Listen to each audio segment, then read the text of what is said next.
This is your city. This is your city wants to know. We want to know the background, the heartbeat of what makes up our beautiful cities. We dig into the backstories, from the struggles to the successes of our local entrepreneurs, small business owners, artists, not-for-profit organizations, and the many, many people who make up the intricate tapestry of our communities. Real people, real stories, by you and for you. But wait, that's not it.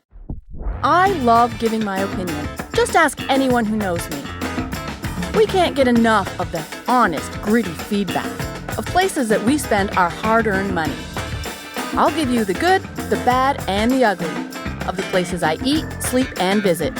Disclaimer, my opinion only. All right, so come on, let's get to it.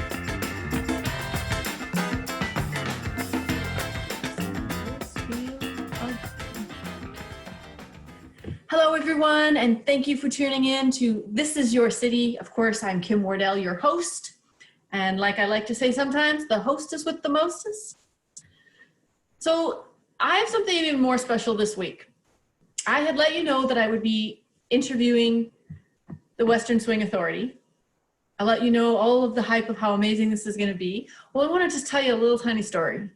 We actually did start our interview the other day. I don't know what happened. Something on my end, the audio, it just didn't work. I thought it was great. We ended it. I was so excited thinking this is like the best interview. And then I go back to look at it and there was nothing there.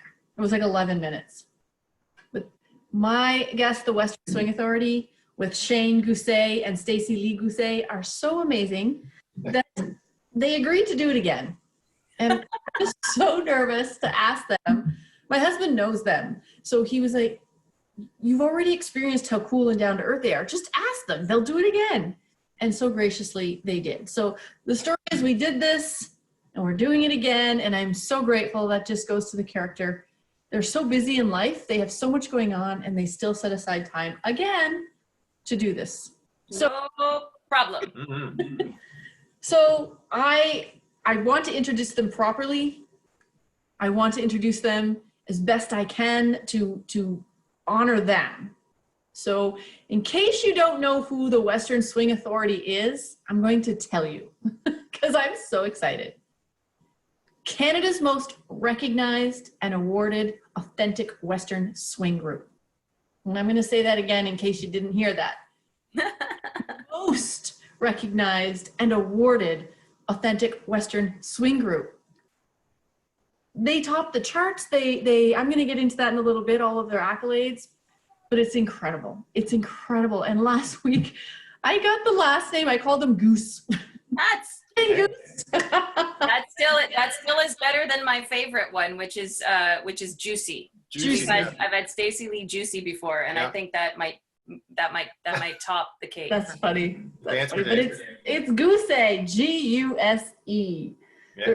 Sante, but you can put it on there if you remember. It's very Canadian. Yeah, Goose, Yes. Goose, eh?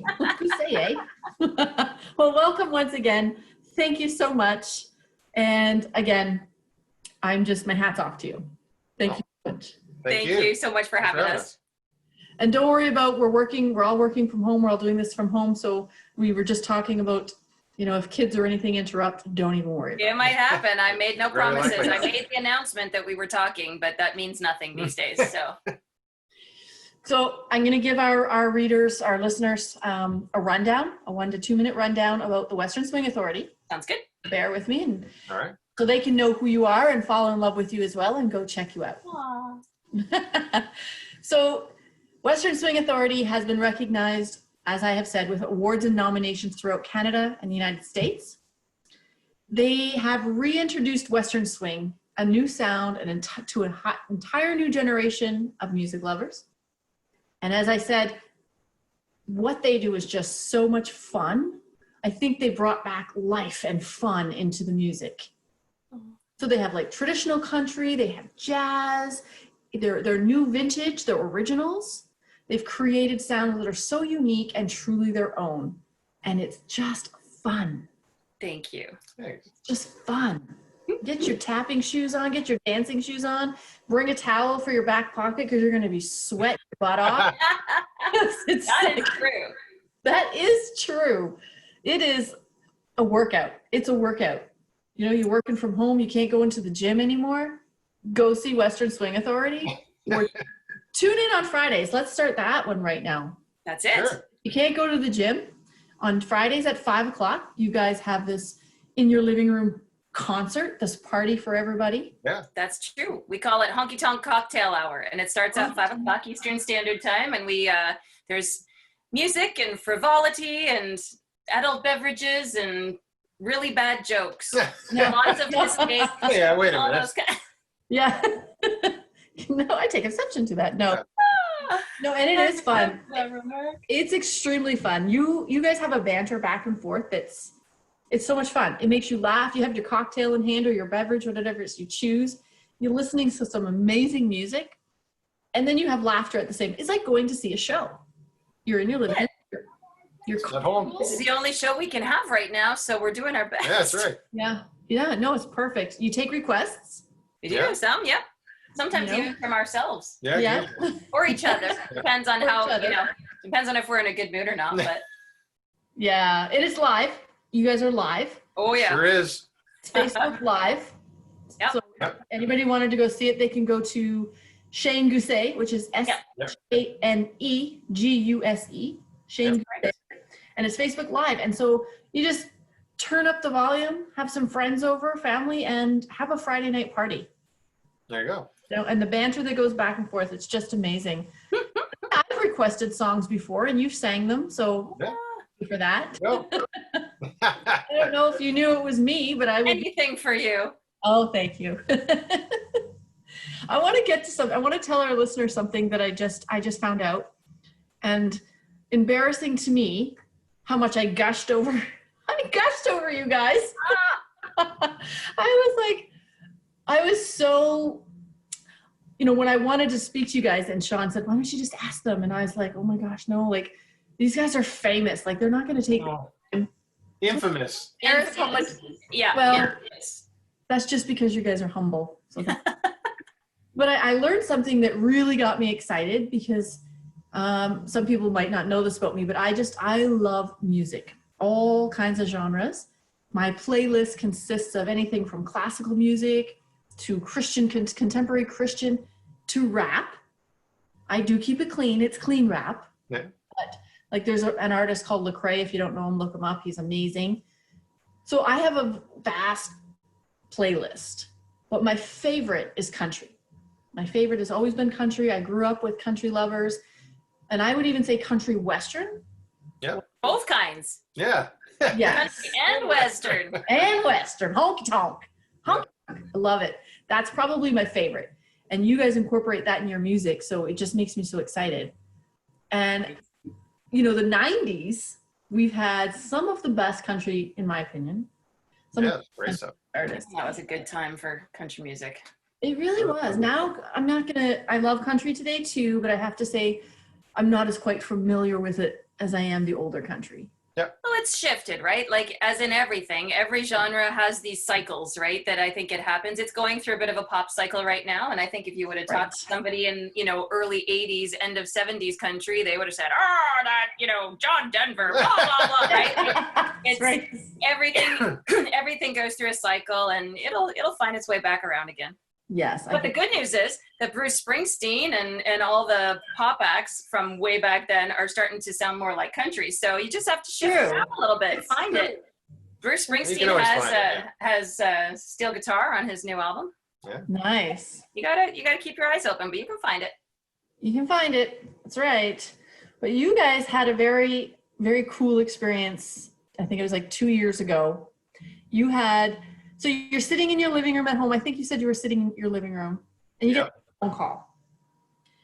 And some legend in the country music industry in Nashville, some icon, invites you to a private party. A private party. So to my listeners, sometimes I talk too fast, but I want to slow it down and say a private party in Nashville for Garth Brooks and his manager. Yeah, Yep. It was Bob Doyle's birthday. Yeah. Go ahead. So yeah, Bob Doyle is Garth's manager. Has been with him right from day one, and it was his birthday, and so it was really it was Jimmy Mattingly who plays fiddle for Garth, and we know Jimmy, and Stacey's worked with Jimmy before, and so he called and he said, look, they're doing this birthday party, and Bob really wants a Western swing band, and so they're So I think I've got a gig for you. I think I've got a gig for you if you want it. But you have to kind of move fast. It's kind of last minute, so I really hope you could do it. I think it'd be good.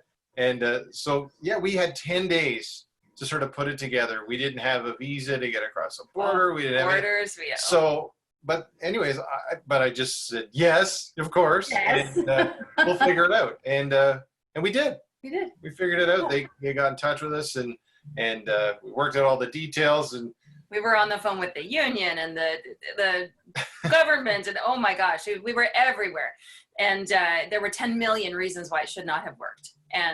But everything fell into place. Perfectly. Everybody, like even just for the guys, like we 10 days leeway. But even the guys that, most everybody that had a gig that, they were playing, whoever they were playing with, they're like, well, go do that. Yeah. Go do that. You got to go do that. So, yeah, and we went and drove in and got there the night before, played the party the next day. But wait. I don't want to interrupt you, but I have to interrupt you because people are thinking, what do you mean you got invited to play at a private party for Garth Brooks? You had to have been, I talked to you about this the other day, and my heart was like racing, thinking, what was your mind going through? How did you guys not look at each other and just go, pinch me? Like, what went through your mind? Oh, we did. Oh, we totally did. We totally did. Did. Shock initially first. Then I think, though, it was more, how are we going to pull this off in 10 days? Like, how are we going to get everything in order to be able to get there? And I was less worried about the music because we've been together for so long and we've played together in so many kind of high stress situations. We've done a lot of award shows for other people playing other people's music. And I mean, it was very nerve-wracking to see faces in the audience that you're usually looking at up on stage and you're the ones entertaining them. But once we got there and we kind of settled in, like they were digging it. It was a gig. They just were loving the music they were a fantastic audience. They were. Really. And I feel like in a lot of ways we trained for this, right? Like we've been together working hard it was fun. It was. And all 7 members went. The entire band. Our drummer was the only one that wasn't able to join us. Jimmy, our drummer, Jimmy Boudreau. He was on another tour. He was on another tour. And even at that, they were willing. They were willing to send him over to us. But there were circumstances with the promoter there that, they had to be a certain number of people for their show. And so that was a bit of a tense moment. But again, it's one of these serendipitous things. So there's another guy that will sometimes, if we need a drum sub, I usually, one of the first guys I call is Gary Craig. And so I called Gary and I said, Gary, is there any chance? I knew he played with the touring group. Remember the television show Nashville? Yes. So Gary played in the band with the touring group. So when they would take all those characters, they would go and tour and do concerts.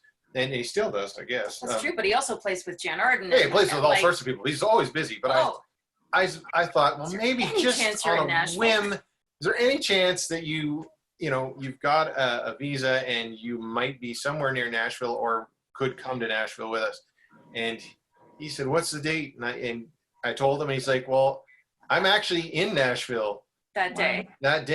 And my rehearsal's done at this time, and you start at this time. Yeah, rehearsals. I'm rehearsing for a tour with the Nashville troupe. He goes in. We've done at 5, and I think we started at 7, 8. I think, or 8. 7 or 8. So that's perfect. So it was tight, but it was tight, but we did it, and it all worked out. It was super miracle fun. Of miracles. And then you come home the next day, and you're cleaning up, cat puke. And just back to reality. It's true. Rubbing toilets and taking care of kids. That's funny. But when you were there, I want you to tell our listeners, Stacey, about your story in meeting Trisha Yearwood. Oh, that was another. That was a lot of us can relate. So this was before that show. This was before that, yeah. When we got a chance, we Eric met them once. So they were touring, and when they came through Hamilton. That's right. And they came through Hamilton, and so we had a couple of friends that were and part the of that guitar tour. player who worked for the opener, I think, right? Yeah, was it the guitar player that was working with the opening act played with George Canyon and when I was touring with George Canyon, and so we were quite good friends. We said, come to the show, and we also knew Jimmy. Yep.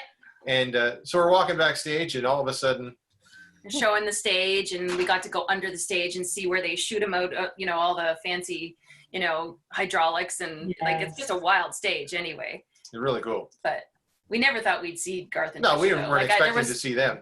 But we're walking down the hall, and we hear someone go, "Hey, Eric." And we turn around, and it's Garth and Trisha walking down the hall. And so he's like, "Hey, I want to introduce you to my friends. This is Shane and Stacey." And Stacey, I don't even know if she got... I think I just said, "I have to hug your wife." She just was like, "Trisha! I'm really sorry, I have to hug your wife. And he looked at me and he said, don't feel bad. He said, "It happens more often than you would like, that I'd like to, That's funny. But That's funny. But that was an awesome experience for you guys. Oh, amazing." But one thing I was saying when doing some research on the Western Swing Authority and all of the people that you shared a stage with, and I'm saying, so the Western Swing Authority shared a stage with some of Canada's absolute best, and in America. So what does that mean? That means that the Western Swing Authority, those famous people, those icons also shared a stage with you guys. My calculation. There you go. We should write that down. I like that. No, but it's absolutely true. In my calculation, you guys are the absolute best. I don't have to say that. I mean, everybody says that. The People Magazine, Country Western People Magazine says that. I mean, all of the award shows says that. But do you ever feel that? Like, do you ever feel like, man, we're just that people? Like, look at us being on the stage. From what I know of you guys probably are too humble to even think that. Oh gosh. You've made it. You've made it.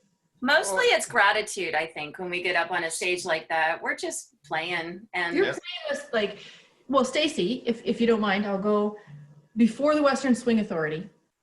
Like I said, I'm a country fan. So you had joined the band Lace with Becky Hood and Giselle. Yeah. It was Lace that was, top of the charts. That was a whole lifetime ago. It was, well, not that long ago, but Pretty long. but you were part of Lace. Yeah. How did that happen? Well, Shane and I had started dating about a year before then, and I was starting to do some music at a studio called Cedar Tree with Rick Hudd, and I was doing some artist development there. And the band, so Beverly and Giselle were also doing work there, and they had just decided to, they had been working with David Foster and figuring out the whole Lace thing, and gone through a couple of third girls. They had, it was a 3-girl group, and there were 2 previous members before myself. So Corby's the one that was the most recent before me. There was one girl that kind of started the band, but then ended up not carrying on. But Corby was the one that was in the I Want a Man video, and the ones that the one for sure that you would recognize. And yeah, she ended up leaving the band, and they had gigs, like they had to get it done. And so I learned some pretty hot, fast choreography, and about 17 songs worth of material in about 3 days. And then we were going, and we did the whole out west circuit, and the Stampede and Dauphin and all those ones we got to open for Merle Haggard in Georgia. We were on the George Strait tour for a couple of times. Yeah, it was quite a situation to walk into right at the beginning of your career. The Hardee's commercial is my favorite. Yeah. The Arby's commercial. I remember that Arby's commercial. I like that too. Yes, we did. So yeah, we got a chance to do a Hardee's commercial, and they flew us down to Los Angeles during the Grammy week. So we were, at the same hotel as all these Grammy award-winning artists, and we found our way back to the Grammy after party. That was pretty cool too. That's okay. So imagine this telephone call. So I think at this point, you have to tell her though that how much you love. Oh, I know. It's like for sure. So anyways, well, everybody loves this band. So she calls me, and I'm away doing a gig somewhere. I don't know where I am. So I'm in a hotel somewhere, and she's talking to her, and she's in LA. This is before smartphones. Yeah, this is like you have to get a calling card and a camera, like with a video kit. Like it was. So it's not just like everybody. I say, how's it going out there? And she's like, oh, she goes, it's great. You know, I saw this person, I saw that person. She goes, oh man, she goes, then I was so nervous because they took us to this after party and then they got us up to sing with this band and we got up saying. I said, I knew what band it was. But you didn't tell. She said they got us up to sing, and I said, well, who'd you get up and sing with? She goes, AC/DC. Oh my gosh! I was like, somebody tell me you got a picture of that. She's like, I don't know. I have no idea if anybody ever got a picture, but it did happen. I love that. Wearing my grave, but. Did you do the whole weird. Like, you know, the leg thing across the stage like Angus? That's what I was like. You got that jam with AC/DC? that trumps all. I can't think of anything really bigger than that. That was pretty That's cool. Awesome. Yeah. But you shared the stage with, both of you have shared the stage with so many artists, but we have to get into your accolades. I mean, those artists have their own accolades. I could spend all day going through everything that you guys have won, all the award shows, all the nominations, but I'm just going to go through a few for our listeners. Sure. Now, multiple times, multiple years in a row, you guys you've won. Well, Shane, you've won Fiddler of the Year so many times that they actually took you. I didn't even know this was possible, but you won many times that they took you off the list. I'm out of the category. I'm no longer eligible. Yeah. And so what they do is they say you're no longer eligible, and then they put you in what's called the Musicians Hall of Honor, and so your name gets listed amongst anyone else who has also done the same. So Ed is also in there for steel guitar. He's a steel guitar, yep. Guitar player of the year many times. But I just thought that was like, okay, guys, can you just give somebody else a chance now? Like, that's just the way it's just the rules. That's just the way they do it. It is. That was awesome. And then you've got Group of the Year, Country Music Association of Ontario. You've got Roots Artists. Stacey, you've won Female Western Swing Artist. Female Western Swing. Yep, at the Academy of Western Artists, right? Yeah. Just almost every single category in the Canadian music industry you guys have been a part of. You've won with the awards. And that's something to be so proud of. And your children, I'm sure, you know, I asked you this before, do they walk around going, yeah, I have famous parents? Do they go around? Definitely not. You know what? If you would have been here about 20 minutes before this, you'll see. It's very real around here. Yeah. You know, we've got teenagers and tweenagers and all of the attitude and awesomeness that goes along with that. They're pretty cool. They're great kids. They're amazing. But no, they do not do that. No. The only thing that they do like to do every once in a while is go like. Well, I guess they find certain things normal that aren't really particularly normal, like going back to catering during a show, right? So, you know, if we ever got a chance to see Taylor Swift, I'm sure they would be wondering, you know, can we go backstage? Can we just go back and grab something to eat? And no, you can't do that. Not today, you know. I do remember though, one of the first times they came out to like a big show, and I said, oh, come on, I'll bring you backstage. And I had my pass. And so, but along the way, you get stopped quite a few times and people see your pass. And I remember Aubrey was really little. She goes, Dad, I got to get one of those. Oh, that's so I get one of those passes. You can go anywhere. You can go anywhere. That's fun. But being a teenager, I suppose it doesn't matter who you are or what you do in life. Your teenagers are teenagers, and totally. You still have to deal with all of that mess and wonderful beauty and that comes with that. But do they love listening to your music? Is it just too normal for them? They're our biggest fans. They're pretty good. I think they do enjoy it. It's funny, especially in this last little while when we've been doing so much stuff from home. Yeah. I do catch them singing things that I would not have thought would have resonated with them. That's true. Like what? Like just like I'm thinking. Molly was singing Faded Love the other day, walking around the house and singing Faded Love. And that's, again, it's like a song that we put on a record a few records ago. But I mean, even just I leave my ukulele out on the couch and she's grabbing it and singing along. And it's just been it's been neat to watch them kind of come into their own over the past little bit. Yeah. With that. That's cool. And Shane, you're the founding member of Western Swing Authority. Yes, it's all my fault. not your fault. Oh my. So We're gonna say something. I take me back to how that started, because you both are very successful in your own right. You're with very successful people, and you decide, hey, I'm going to do something different. And you grab these 7, well, including yourself, there's 7 people who played with every top name there is to come together and be together as one. How did that happen? Well, I think there's a few different steps that sort of led to it, but I had played with everybody in the band in some incarnation of some sort, but not everyone had worked together. No, I never had So, worked with Matthew Like before the beginning. we knew Pee-wee.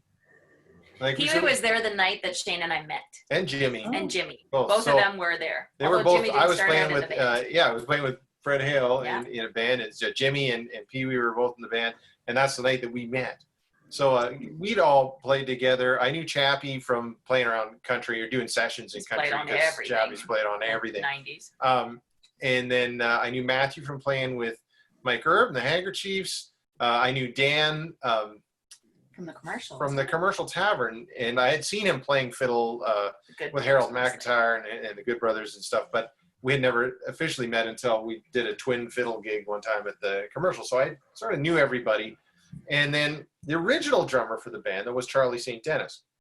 And Charlie gave me a DVD of a group called the Time Jumpers, which we are huge fans of.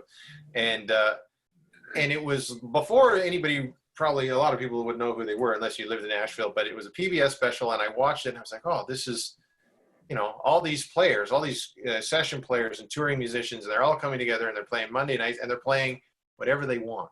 Right. Like, they're just playing the kind of music they want to play. So instead of learning these songs for this tour, this for that session or whatever, they're just doing whatever they want to play. And I think, and more traditional stuff than would get definitely played on the radio these days. Right. And So- that was, that's kind of how it started, was And that's more Pee-wee. like a therapy night for all the stuff that you don't really get to play on your top 40 gigs. and I was like, oh, I'd love to have a band like that. I've been a huge Asleep at the Wheel fan forever. Ever. And, I just, I don't know how many times I probably said those words, oh, I'd love to have a band like that. And finally Stacey goes, well, why don't you do it? And so I sent out a message to everybody that I thought would be into it. And we had a band, but we didn't actually, we didn't all play together in the same room at the same time That's right. until we played our first gig. Wow. First gig was the first gig. Yeah, The first gig was the first gig. it really was You the guys are first. all professionals, so that was probably nothing. You guys are used to doing that sort of thing. It was still, I think it was a little, gutsy move on our part. Of course it is. But I love the fact that even after 11 years, we still have nights where we'll throw a new piece into the show and we'll Often. be just like, okay, well, we're going to see what happens because we've never really tried this one before, but let's just, Yep. I That's think fun. that's what keeps us on our toes. well, I think that's what makes Yeah. it fun for everybody too, is you're always reading the other players and you're sort of, listening to that's how all our arrangements really come to be, Totally. is because we get playing a song and after a while you play it and somebody does something, you're like, well, that's cool. And then we'll Do that kinda again, and I'm do gonna that again and harmonize I'm going to with play with it. And then all of Nice. a sudden all these little things happen that, just sort of over time. Yeah, that's the stuff I'm missing right now. Yeah. That's kind of like the secrets of everything. That's how the secret of everything. Everybody just kind of feeds off each other, respects, Yeah. learns from each other. Yeah. That's really cool. You get caught looking sometimes, though. You'll be like playing, somebody will be Oh, doing a it's my solo, turn. and you're like, wow, that was awesome. Well, I'm supposed to be playing, or I'm supposed to be Yeah. playing. Whatever. That's fun. But isn't that every musician's dream, to be able to just do something they have a passion for? Like you said, Oh. Steve, you have like the top 40 and you're doing what the people want to hear and you love it. Oh, for sure. It's But you want to put your own flair on things and you want to have just your own thing. And I have had the pleasure of speaking to a few musicians and that's one of the things I hear a lot of. They just want to do their own thing. Yeah. Yeah. Including the other stuff, but they just want to do their own thing. Yeah. Totally. I I like living both. yeah. I think everything brings something to the table for you. I think there's always. I think most musicians like a variety of things happening, so that they're not always doing the same thing. Keep their creativity going. And Yeah. what I like the most about our band in particular is that everybody comes from a completely different background, right? Like you are pretty hardcore country. Mhm. Dan is more bluegrass. I am, I'm R&B and Motown and pop when I was a kid, and then, you know, early country. Jimmy is blues, right? So bringing together all of those things, Matthew's, you know, jazz, like it's beautiful. I think that's what makes it so interesting to listen to, because everybody has their own spin that they're coming from. So things that might have gone in this direction sometimes can shift in different directions. And that, I think, has been a big part of creating what our sound sounds like. Yeah. It's like the spice of a meal. You know, you put different spices to get it's like, the umami. It's the one that you can't explain. The umami. Umami. There you go. Maybe that's what we should name our next album. Umami. Umami. Well, everybody will be looking it up. What does that mean? They'll be just like, how are you doing a song about your mother? Excellent. That's awesome. So your latest album is Big Deal? Big Deal. Yep. Big Deal. And I've listened to many of the songs on there. I love it.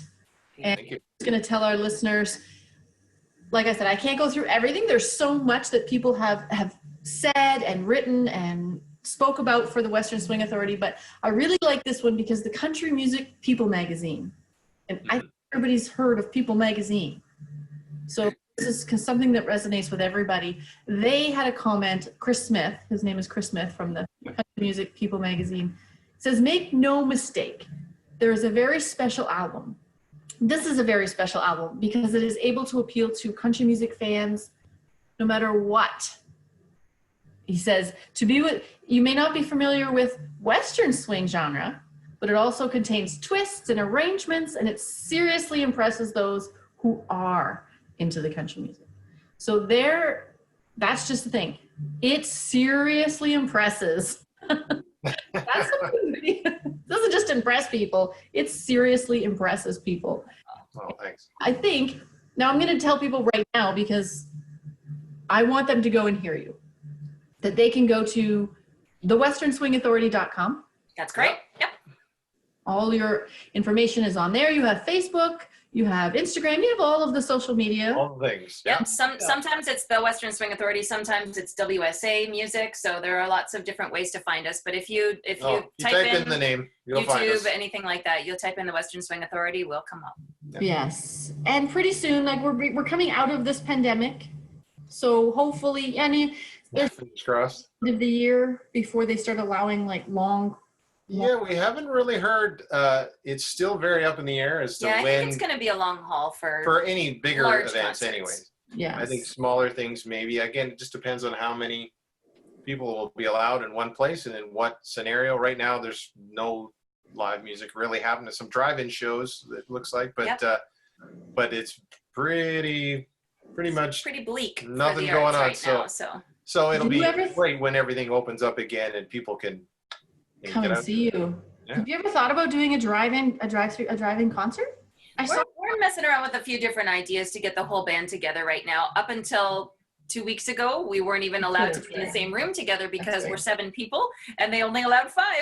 Yeah. So once they opened it up to 10, that was okay, but we still have to stay distant, which means with the band that size, we need a place that's big enough for us to each be 6 feet away. I mean, Shane and I can be in close proximity, but outside of that, we need, 500 square feet of, That's right. Yes, like we couldn't do it in the house. We'll have to do it outside. Yeah. So we're still working out the details, but to do an online thing, even with the band, would be great. Yes. But we just have to figure it out as we go. It's all new. This is all new to everybody. All new to everybody. Yeah. But I saw on the news, there was a concert somewhere in the States, a band put together a drive-in concert, and they set up this big platform that they made with wood and, their speakers. And I don't know how big the band was, but the stage was huge and it was packed. The news were there. Everybody was there. Oh, I know. I think that might have been Brad Paisley. Was it? Yeah, Brad Paisley, I think, did the first set of drive-in stuff. I think now Garth is doing stuff. Brett Kissel's done. Brett Kissel's doing one out west. I'm doing one with Dean on Canada Day. Yep. So that'll be the first. Perfect. That'll be the first live show I'll have played since the 13th of March, and that might be the only show this summer. But this is the longest we've been together in our whole entire life. True. Yeah, without one of us not being home, it's like. And you're still smiling and Still smiling. So far. Killing me yet. That's funny. That's awesome. But what's next? So we have the Big Deal, which is an amazing album. Big deal. I was super proud of that record. We had a lot of people join us on that record, which was neat. That's the only record we ever did like that. That's true. And we took all these people that were influences on us, and asked them if they would be a part of it. And crazy enough, they actually said yes. So that was really cool. So that was a big one, and quite a labor of love, because that's a lot when you've got people from all over the world basically working on stuff. 2 times more money and twice the time to do it, twice the money, but worth it in the end. Yeah, definitely. You said you got a lot of people. Give us some names of some of the people that are on. I know, you have 9-time Grammy winner Ray Benson. That would be a big one for me. Is Ray Benson from Asleep at the Wheel. He joined us for a song. Yeah, Jane Monheit, who is a jazz sensation. She was amazing. Grammy nominated. Orange Canyon, Jason McCoy. Yep. That's it. Danny Michelle. We also had Rusta Carl. That's a hoppin' album. It was Miss Carol Martin, who's a Western Swing Hall of Famer from the States. Buddy Spiker, who is like you wouldn't necessarily know the name Buddy Spiker, but you've heard him. He's the guy that.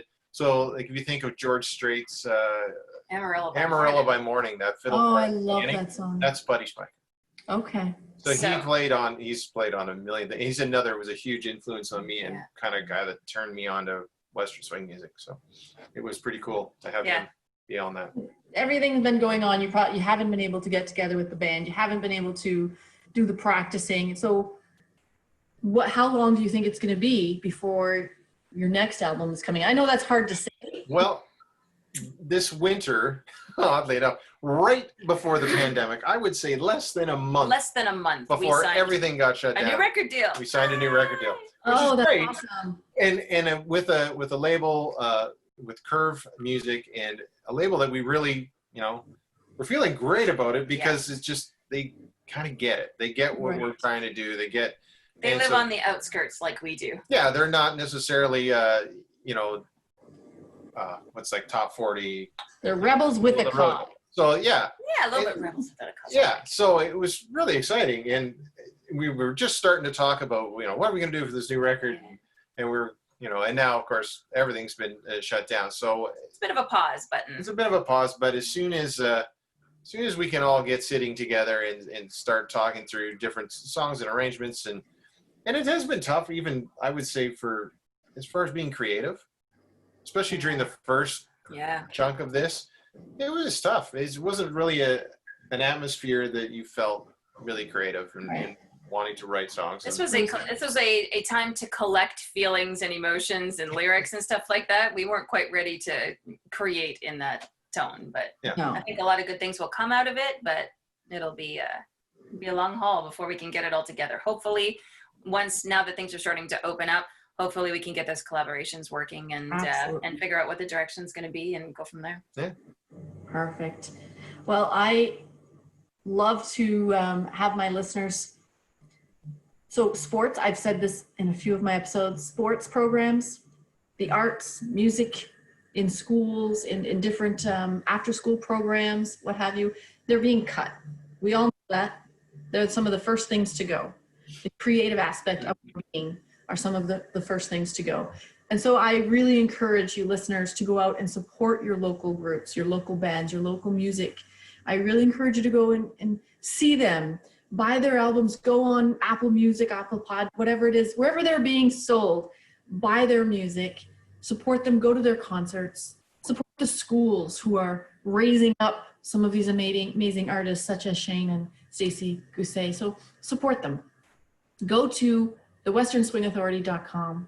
Check out their music, and go check out their tours. When things start to open up again, I've been to their concert. I've seen them, and when I'm telling you, bring a handkerchief in your back pocket, I'm not kidding. The energy is unlike anything I've experienced. It's just a beautiful thing. Go do that. Go on at the Honky Tonk Cocktail Hour on Friday. Just a couple hours from now. Yeah. Just a couple hours from now. Grab your cocktail and go join them. Listen to their banter back and forth. It's so much fun. Request some songs. They're going to be more than happy to play them for you. time permitting, of course, because they get a lot of requests some nights. So, bear with them and just have fun and just support them. And we get with Stacey and Shane for the next avenue, the next journey in your life to be able to follow with you. And when your next album comes out, when things are opened up again, maybe we'll have you back if you're. That'd be great. Absolutely. So I thank you. And before we hang up, I just want to tell my listeners, I told you at the beginning that they had graciously agreed to an interview and then it all fell apart. Listening back, I have to add this because it's just too funny to me. I was listening back to the 11 minutes that actually did work, and it stopped right when they were talking about their Brooks. When they were on stage performing for Garth Brooks, they had a system meltdown, I guess. Yeah, system The malfunction. PA went down. The PA it didn't blow up, but it stopped. It stopped, and that's exactly where our video stopped. So I'm so happy that everything went well today. we didn't talk about your band, the PA system. No, we didn't talk about any technical issues. There you go. This is when it's gonna fall to pieces right here. Although just 2 seconds of my low battery light came on, I'm like, oh, that's impossible. Oh, there you go. How did that happen? Abort mission, stop. But thank you so much. And again, it's funny, just before we got on, Sean was coming in the house. I'm like, I'm doing the interview again. Go downstairs to your studio. He's like, Okay. So Sean says hi again. Oh, hello back.